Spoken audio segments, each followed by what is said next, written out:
Bon, déjà, bonne année à vous tous qui me suivez, qui avez l'habitude de me suivre et peut-être qui est en train de me suivre pour la première fois.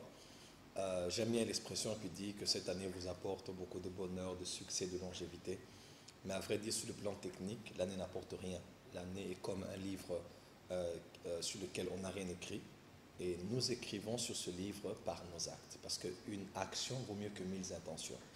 Je crois qu'après avoir fait l'évaluation de l'année dernière et du reste de toutes les autres années en amont, pour ceux qui sont des communautés chrétiennes, ils ont l'habitude de déclarer, confesser, cette année sera l'année 2, sera l'année 2. C'est une bonne chose de déclarer des choses ou de nommer même des années, mais c'est mieux d'être conscient avec une vision claire de ce que vous voulez faire de l'année et de poser des actes chaque jour, parce que chaque jour va compter.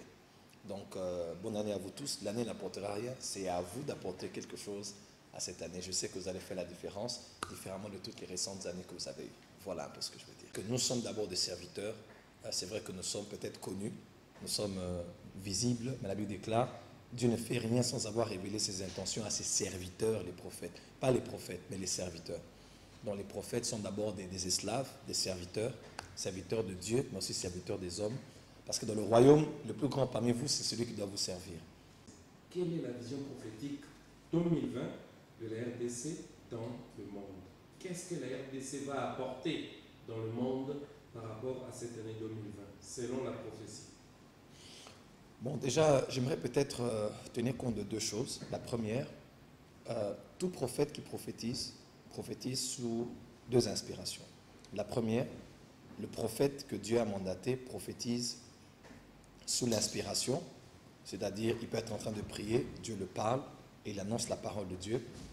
Mais deuxièmement, le prophète peut aussi prophétiser sous information, c'est-à-dire il tombe sur une information et sur base de ce qu'il a en main, ce qu'il a à portée de main, Dieu peut lui donner une information par cela pour communiquer sa pensée.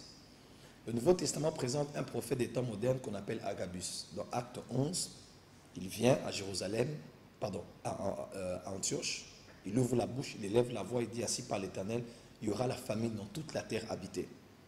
C'était l'Empire romain à l'époque, c'était l'expression qu'on utilisait. Il n'a rien entendu, il ne savait rien du tout, il n'a pas appris à côté gauche-droite que la crise économique allait venir, il a reçu tout droit de Dieu et il a annoncé. Mais dans Actes, vers le vingtaine, vous allez voir le même Agabus, il voit la ceinture de Paul, il prend la ceinture, il se ceint les reins et dit le propriétaire de cette ceinture, voilà ce qui va l'arriver à Jérusalem. On va l'arrêter, on va le persécuter, ainsi de suite. Donc, le prophète peut prophétiser sur base de ce qu'il ne sait pas. Le prophète peut aussi prophétiser sur base de ce qu'il sait ou il a appris. Le monde va dans une phase très spirituelle. L'homme a 4 phases. La première phase, c'est ce qu'on appelle la phase de l'enfance. La deuxième phase, c'est la phase de la jeunesse. La troisième phase, c'est la phase de l'homme mature. La quatrième phase, c'est la phase de la vieillesse. La planète Terre dans laquelle nous sommes entre dans sa quatrième phase.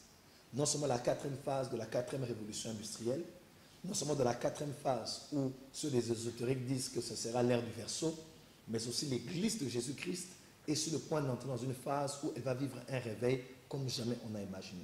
Et pour cela, le Seigneur m'a dit, cette nouvelle décennie qui arrive sera une décennie de haute spiritualité. Et il faut que les hommes de Dieu, les hommes d'église, les ministres de Dieu préparent l'église à quitter la phase de moralité, où vous voyez les pasteurs des églises prêcher des choses qu'on trouve sur Amazon, sur Apple, des cours de développement personnel, des cours de motivation, de marketing, de management. C'est le temps de prêcher la croix et de démontrer la puissance de Dieu comme jamais on a vu. Parce qu'aujourd'hui, avec la science, on peut permettre un aveugle de voir. Avec la science, une femme stérile peut avoir des enfants. Donc les gens des miracles que nous voyons toujours et montrons dans nos églises ne seront plus d'actualité. Le monde a besoin de voir Dieu et un Dieu qui est capable de faire au-delà de ce que l'homme fait. Je clôture en disant ceci. À chaque fois que l'homme a voulu montrer qu'il est au niveau de Dieu, parce que c'est ce que l'homme veut faire.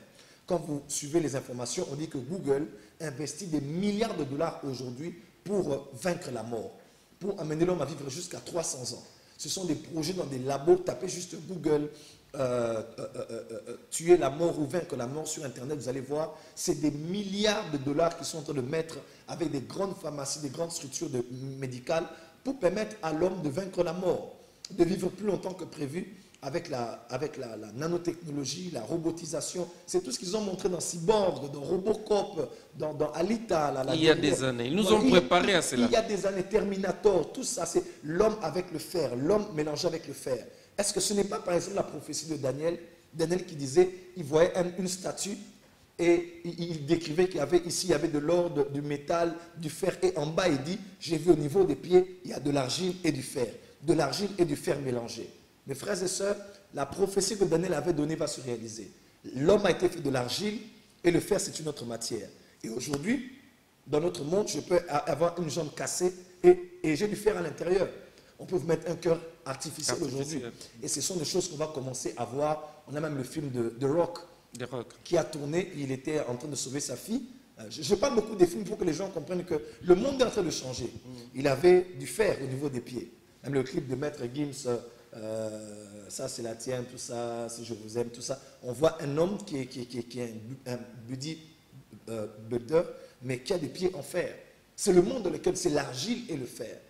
Alors, on ne peut pas aujourd'hui dire que l'Église doit continuer à faire comme elle faisait à l'époque de John Wesley, faire à l'époque d'Adi Nabala. Non, l'Église doit s'adapter à notre génération et doit emmener son message, emmener l'Église à une autre dimension.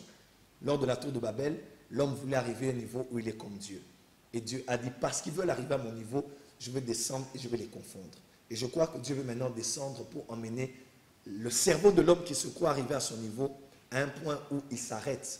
Et nous voulons juste dire à l'Église que cette prochaine décennie sera très scientifique, très économique et très spirituelle. Alors il faut que les pasteurs et les hommes de Dieu se mettent à niveau dans la pensée de Dieu pour donner à l'Église un pain, une nourriture convenable, en ce temps convenable, pour préparer tous nos fidèles là, qui sont dans les universités, qui vont à Oxford, qui vont à Harvard, qui travaillent dans les grandes banques, qui vont à Dubaï, qui vont en Turquie, pour comprendre que le monde est en train de... La Turquie aujourd'hui, regardez, le plus grand aéroport. La Chine est en train de vouloir faire plus, le plus grand hôpital. Et ça, l'aéroport a la forme d'un serpent. Donc il y a beaucoup de choses comme ça, des signes en Israël, la mort de ce grand général qui s'est passé au niveau de l'Iran. Si vous lisez les temps ne seront pas meilleurs. Les temps vont aller de mal en pire. Les ténèbres vont remplir la terre. Et Dieu nous a dit c'est l'année des étoiles. Parce qu'il faut que les enfants de Dieu brillent dans un monde qui sera dominé par le péché, par l'iniquité et par beaucoup de maux. La Bible déclare, ne méprisez pas les prophéties. 1 Thessaloniciens 5, versets 17, 18, 20 jusqu'en bas.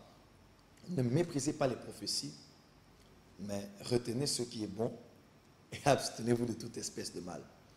Alors on se posera la question, si la prophétie vient de Dieu, pourquoi on doit y trouver du mal et du bien? La solution est simple. L'homme est tripartite. Vous allez même voir dans le 1 Thessaloniciens 5 là, l'apôtre Paul dit que Dieu sanctifie votre être tout entier, esprit, âme et corps. Alors nous sommes esprit, nous avons une âme et nous sommes dans un corps. Lorsque Dieu parle à un prophète, Dieu parle à votre esprit. Mais la parole qui vient dans votre esprit sort par votre bouche au travers de votre corps, mais transite au travers de votre âme. C'est votre esprit qui est en contact avec Dieu, votre corps en contact avec le monde ambiant, et votre âme, c'est le siège de vos sentiments, de vos émotions et de votre intelligence. La prophétie passe toujours par là. Pourquoi est-ce qu'elle doit passer par là? Parce que c'est là qu'on applique la sagesse. J'ai peut-être vu que c'est vraiment un sorcier, mais quand ça passe par mon intelligence, je peux dire ça, je veux le garder, je le dirai en parabole, je le dirai plus tard, ou je le dirai jamais, mais je prierai pour ça. C'est ainsi qu'on exhorte vraiment à tous les prophètes, à tous ceux qui ont des dons de prophétie. On ne dit pas tout, on ne dit pas tout de manière crue, on ne dit pas aussi tout de manière ouverte. Il y a des choses, même si Dieu révèle que c'est vraiment un mal, parce que Dieu aussi peut révéler cela, mais il faut avoir la sagesse pour garder certaines choses et savoir comment les présenter.